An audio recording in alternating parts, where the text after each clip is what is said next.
So we look at monetizing maintenance and understanding the cost of ownership and the cost of the maintenance as relative to the cost of the airplane. In a brand new airplane that costs $50 million in warranty, it's very insignificant, becomes very significant in an older aircraft that's worth $2 million, $5 million, tremendous value in the airframe, but you could have $1 to $2 million in the next 3 to 5 years of maintenance that's coming scheduled due.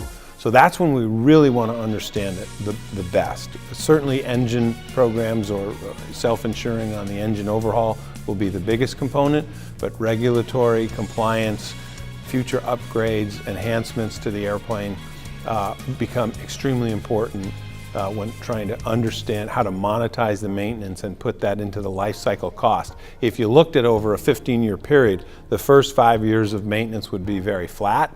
The next 5 years would start to have a relatively shallow incline, and then from 8 to 15 years it starts to get lumpy. Sorry, that's not a very sophisticated term, but it's exactly what happens.